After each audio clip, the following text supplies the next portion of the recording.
TS99కి స్వాగతం. మేడ్చల్ జిల్లా కీసర మండలం అంకిరెడ్డిపల్లి గ్రామంలోని KGF HMDA వెంచర్ ముందు అదే గ్రామానికి చెందిన కొందరు పట్టాదారులు ధర్నా నిర్వహించారు.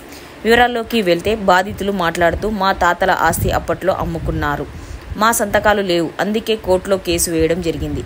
ఇప్పుడు ఇట్టి విషయంపై మాకు కోర్టులో స్టేటస్ కో వచ్చింది. ఎన్నిసార్లు వెంచర్ యజమానికి చెప్పినా పట్టించుకోవడం లేదు అని అన్నారు. సంఘటన స్థలానికి చేరుకున్న పోలీసులు ధర్నా చేస్తున్న వారిని అక్కడి నుండి పంపించారు. వెంచర్ చేసిన సంతోష్ రెడ్డి మాట్లాడుతూ మేము అంకిరెడ్డిపల్లి గ్రామానికి చెందిన పట్టాదారుల భూమి నేరుగా కొనలేదు. మేము వారి దగ్గర కొన్న సత్యసాయి ట్రస్ట్ పట్టాదారు జానకి రాముల వారసుల దగ్గర కొన్నామని అన్నారు. ఆయన HMDA అనుమతితో లేఅవుట్ చేయడం జరిగింది. ఇప్పుడు అమ్మిన పట్టాదారుల వారసులు ఇలా చేయడం సరికాదు అని అన్నారు. ఒకవేళ కోర్టులో ఏ విధంగా చెబితే ఆ ఆదేశాలు మేము పాటిస్తామని అన్నారు. పల్లి గ్రామం మాది 811, 812, 813, 814, 815 గల సర్వే నంబర్ల 18 ఎకరాల 20 గుంటలు మా జాగుండే. దాని మా తాతల ఆస్తి ఇది, ఇప్పటి నుంచి వచ్చింది కాదు. 80, 70, 50 ఏళ్ళ 60 ఏళ్ళ కిందటి జాగా ఇది. దీనికి ఏదైతే ఉందో ఈ కేసు నడుస్తుండే, ఆ కేసు విషయంలో ఆయన గెలిచి మాది 2007లో మాకు ఒక ఆర్డర్ వచ్చింది, జడ్జిమెంట్ వచ్చింది, మా జాగాని మాకు వచ్చింది.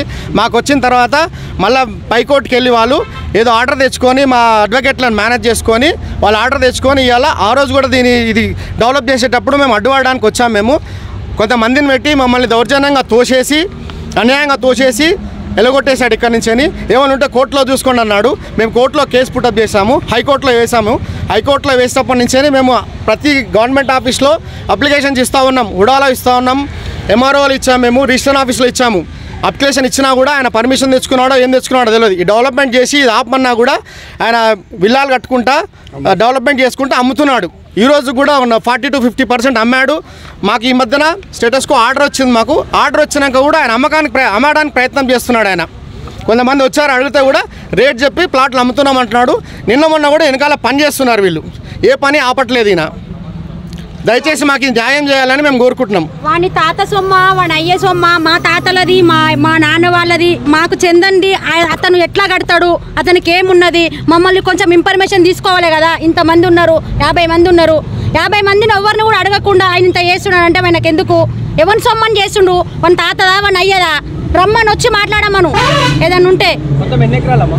18 ఎకరాల 20 గుంటలు, 18 ఎకరాలు 20 గుంటల భూమి ఇంతమంది విడిచిపెట్టి ఆయన ఒక్కడు ఎందుకు చేస్తాడు? దీంట్లో 5 పాలండి. 5 పాలల్లో ఏం చేస్తాడంటే స్టార్టింగ్ డెవలప్మెంట్ అడ్డుపడ్డాము. మేము న్యాయం చేస్తామని పిలిపించాడు. మా దాంట్లో కొంతమంది పిలిపించాడు. వచ్చినాం మేము, వస్తే మమ్మల్ని లాఠీగా వెళ్ళగొట్టేసిండు. మేము కోర్టు నుంచి తెచ్చుకోమన్నాడు. మేము తెచ్చినాము, వచ్చినా మీద కూర్చున్నాం. రమ్మని చెప్పేదని ఉంటే మాట్లాడతాం మేము, అంతే. వేరే వాళ్ళని పంపించి కూడా మీకు న్యాయం చేస్తామని పిలిపించిండు. మా దాంట్లో కొంతమంది మాట్లాడొచ్చారు. ఆ 5 పాలల్లో 2 పాలకు ఏం న్యాయం చేసిండో తెలియదు, వాళ్ళు రాలేదు. మా 3 పాలకు సంబంధించి దండు ఫ్యామిలీ, చెంచల ఫ్యామిలీ, కొల్కూరు ఫ్యామిలీకి సంబంధించి మేము కేసు వేసుకున్నాం. మేము మొత్తం 5 కుటుంబాలకు సంబంధించిన జాగిది. 2 కుటుంబాలకు ఆయన ఏం న్యాయం చేసిండో వాళ్ళకి తెలియాలి. పిలిపించి న్యాయం చేస్తా అని పిలిచిండు. 10వ పరకో ఇస్తా అంటున్నాడు ఆయన. 10వ పరకో మాకెందుకు ఇస్తాడు? మా జాగా కోసం, మా జాగా మాకు కావాలి, మా న్యాయం మాకు కావాలి. దయచేసి న్యాయం చేయడానికి కోరుకుంటున్నాం. మేము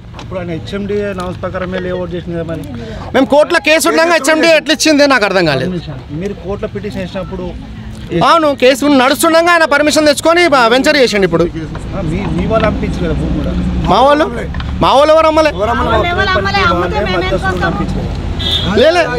ఎవరున్నారో తెలియదు. మాకు ఆపోజిట్ వాళ్ళు ఉన్నారేమో, మా వెనకాల గోతులు లేవు, మాకు సంబంధించిన వారు ఉన్నారో తెలియదు. మేము సంతకాలు కూడా పెట్టలే, మా ఎవరి సంతకాలు ఎందులో లేవు. చూసుకోరి, ఇంతమంది ఉన్నాం, ఒక్క సంతకం ఉంటే చూసుకోరి మేము అమ్మినట్టుగా.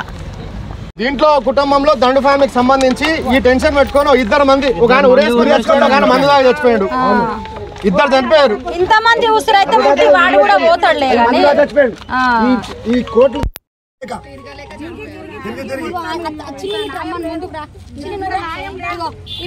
చిన్న పిల్లలు 2 ఉన్నారు. ఈమె భర్త తిరగలేక ఉరేసుకొని చనిపోయాడు. మరి మా పరిస్థితి ఏంది? హైకోర్టుకి వెళ్ళి డబ్బులు పెట్టాలని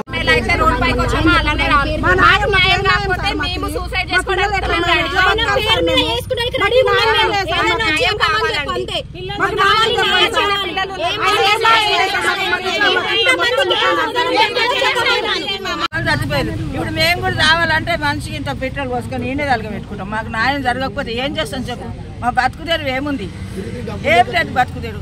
మరి న్యాయం చేసేటట్టయితే న్యాయం చేయాలి, లేకుంటే సాగమంటే ఈయనే చచ్చిపోతాం సార్. మరి ఈయనే చచ్చిపోతాం. మాకేం ఆధీనం లేదు, ఆధీనం లేవు, కాళ్ళు లెక్క లేవు, చచ్చిపోయిండు. ఏం చేయాలన్నా న్యాయం చేయాలి. మీకే న్యాయం అనిపిస్తుంది, న్యాయం చేయాలి. లేకుంటే ఆయన మల్లారెడ్డి న్యాయం చెప్పకుండా ఇక్కడనే వేసుకొని రెడీగా ఉన్నాము. వీళ్ళందరూ చిన్న చిన్న పిల్లలు, వీళ్ళు ఇది చేసిండ్రు. చెప్పు.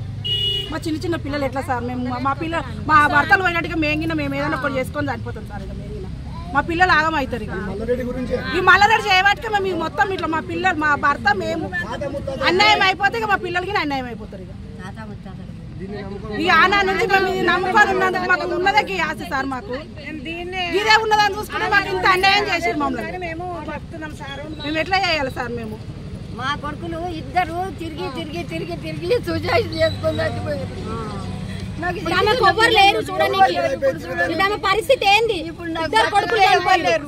ఇద్దరు చనిపోయారు. నాకు ఎవరు లేరు. తిరిగి మమ్మల్ని కూడా వేసుకోమని. ఈ కొల్కూరి దండు ఫ్యామిలీ వీళ్ళందరూ ఒక 5 ఫ్యామిలీలు కలిసి సత్యసాయి ట్రస్ట్ అని ఒక పర్సన్కి అమ్మారు. జానికి రాములు అని ఈసీఐలో ఎంప్లాయీ. ఆయన స్కూల్ పెడదామని కొన్నాడు.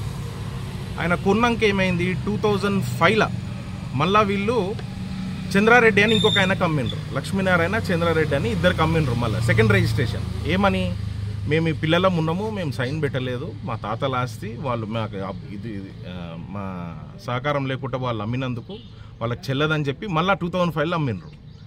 ఆ 2005లో అమ్మినాక ఏమైంది, మళ్ళా 2019లో ఈ సత్యసాయి ట్రస్ట్ ఫస్ట్ రిజిస్ట్రేషన్ వల్ల కోర్టు ఆర్డర్ వచ్చింది. లోవర్ కోర్టులో గెలిచినాం.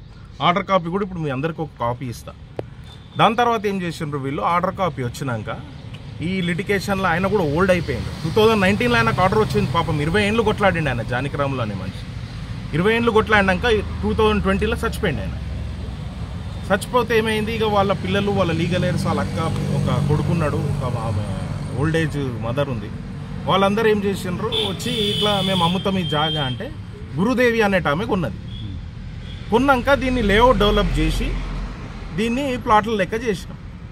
దాని తర్వాత వీళ్ళు ఈ చంద్రారెడ్డి వీళ్ళందరూ వచ్చేసి ఇట్లా మేము ఓడిపోయినాము అది ఇది అని చెప్పి చెప్పిండ్రు. వాళ్ళంతా సెటిల్ అయిపోయినరు. వీళ్ళందరూ వచ్చి ఇప్పుడు ఫస్ట్ సారి సత్యసాయి ట్రస్ట్కి అమ్మిండ్రు, సెకండ్ టైం ఏమో మళ్ళా చంద్రారెడ్డికి అమ్మిండ్రు, థర్డ్ టైం ఇప్పుడు వచ్చి మాకు ఇంకా ఇండ్లు ఉంది అని చెప్పి వీళ్ళ మన్మళ్ళు, అంటే తాతలు తిన్నారు, తండ్రులు తిన్నారు, మళ్ళీ ఇప్పుడు మన్మళ్ళు వచ్చి మాకుంది ఇంట్లో హక్కు అని వస్తుంది. మూడో తరం అడుగుతున్నట్టు ఇప్పుడు అర్థం. ఇది ఎంతవరకు న్యాయం నాకైతే ఇది అర్థమైతే లేదు. ఏడు దాకా పోతుంది. వీళ్ళ పిల్లలు, వీళ్ళ మన్మళ్ళు కూడా వచ్చి తింటారా ఇప్పుడు? అది ఏదుందో ఇప్పుడు కోర్టు ఆర్డర్ వచ్చింది అంటారు. స్టేటస్ కో అని ఇలా క్లియర్గా కనబడుతుంది. మీ దగ్గర అమ్మినట్టు ఏమైనా ఆధారాలు ఉన్నాయి? సేల్ డీడ్ కాపీస్ అన్నీ ఉన్నాయి. ఆ సేల్ డీడ్ కాపీస్ ఉన్నాయి. ఆ ట్రస్ట్ మళ్ళీ వేరే కంపెనీకి అమ్మిండ్రు. ఆ కంపెనీ నుంచి డెవలప్మెంట్ అయింది, హెచ్ఎండిఏ పర్మిషన్ ఉంది, ఫైనల్ లేఅవుట్ రిలీజ్ అయింది. ఇది మీకు ఇది ఓన్లీ లేఅవుట్ చేసి మనం ఎల్పీ నెంబర్ మీద అమ్ముడు కాదు. ఫైనల్ లేఅవుట్ అయిపోయినాక ఓసీ వచ్చినాకనే మనం ఇది స్టార్ట్ చేసినాం అమ్మడం.